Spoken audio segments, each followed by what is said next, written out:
brand new study from the Environmental Working Group took a look at more than 1,000 sunscreen brands and came up with some rather surprising results. And dermatologist Dr. Doris Day, our friend, is here to break it down. Good to see you. Great to be here. Happy Independence Weekend to you. Yes, we have a sunny one. Oh, Yay, it's nice. Thanks, Sam. It's perfect. We timed it just right. So a lot of confusion out there. What's the first thing you look at?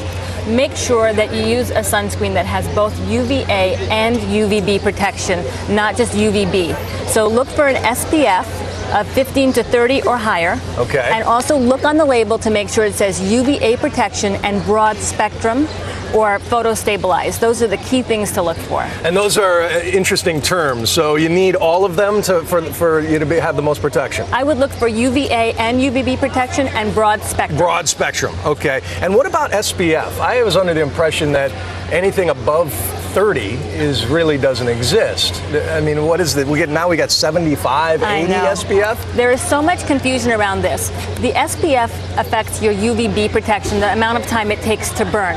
So an SPF of 30 or higher is good, but above 50 really doesn't make much difference. It's such a small amount of incremental protection that if you look for 30 to 50, you're fine. Above that, it doesn't really help. But more important than that is that you use enough products and that you reapply it often enough. And most people don't, because if you have an 8-ounce tube and you're a family of 4 and you're out all day and you still have that tube left over at the end of the day or at the end of the week or month, you're not using enough products. You're not using enough. So you say this much, right? This is I thought we were doing yogurt shots for a minute, but this is an ounce of sunscreen? That's an ounce of sunscreen. That's what it takes to cover the whole body. Okay. So you should go through a bottle, a tube of sunscreen that's 8 ounces with a family of 4 by the end of the day. And I see people coming in with bottles and tubes that are even expired. So they've hung on to them for a while. Slather it on. Now, what about water resistant versus waterproof? Is there such a thing? There is no such thing as water resistant. So forget about water resistant.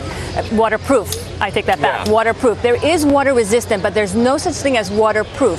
And actually, the new FDA rulings are going to take out the word waterproof and say that you can only use the word water resistant. So when you come out of the water, make sure you reapply the sunscreen. And even if you don't go swimming, it's gone within 2 to 3 hours anyway. So even if you're not swimming or sweating it off, you have to still reapply the sunscreen. So no such thing as waterproof, only water resistant, and keep reapplying. And you gave us a great little hint, the shadow rule. What is that?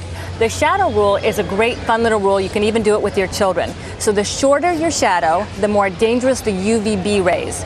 That means that when you look down and you have no shadow, chances are when you look up, we're in the shade, which is so smart, but that means that the sun is coming straight down, and that's when it's most important to have enough sunscreen on, to reapply it, to wear a hat, to wear your sunglasses, and stay in the shade if you can. All right, Dr. Doris Day, we appreciate it. You can get much more of this information on our website, abcnews.com.